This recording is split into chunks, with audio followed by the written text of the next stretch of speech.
Tiens, regarde, je vais te montrer un truc assez cool par rapport au kilo en plus. Donc là, regarde, on est quel jour? On est le 6, d'accord? 6 décembre. Donc début du mois, première semaine du mois. Là, fin du mois, hop, première semaine du mois, tu as pris du poids. Ok, très bien. Donc on va comparer, étant donné que tu es une femme, tu as un cycle. Hormonalement, on ne peut pas comparer cette semaine à la semaine dernière, à la semaine dernière, à la semaine dernière. Non, ce que moi je veux comparer, c'est première semaine du mois à première semaine du mois. Donc qu'est-ce que ça donne? Eh bien, fin octobre, début novembre, on était sur une stagnation. Alors que de base, notre courbe, elle est quand même descendante, d'accord? Donc, sur ce mois-ci, enfin sur cette semaine-là, première semaine de novembre, stagnation.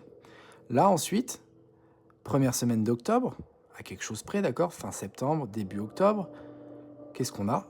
Une augmentation du poids. Et en fait, je pense qu'il y a une corrélation. Quand on est en première semaine du mois, il y a soit une stagnation, soit une augmentation.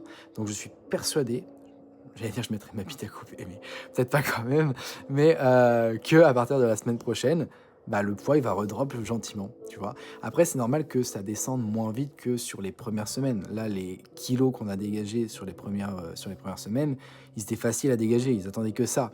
Là maintenant, tu arrives à une shape où voilà, t'es plus en surpoids, t'es plus ultra grasse, etc. Tu vois, donc puis il faut pas oublier que grâce à l'entraînement, on prend aussi du muscle. D'accord. Donc il y a une compensation. Là, au début, c'était l'apprentissage des mouvements. Donc on n'allait pas PR, etc. On est vraiment dans l'apprentissage. Donc des mouvements, on n'avait pas trop une grosse intensité.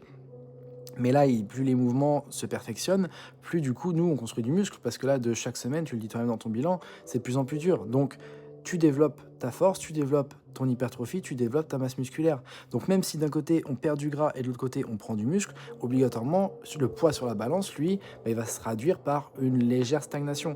Chose qu'on a très clairement ici. Donc, moi, ton poids, ton kilo là que tu as en plus, je pense que je lui pisse à l'arrêt, sans aucun souci.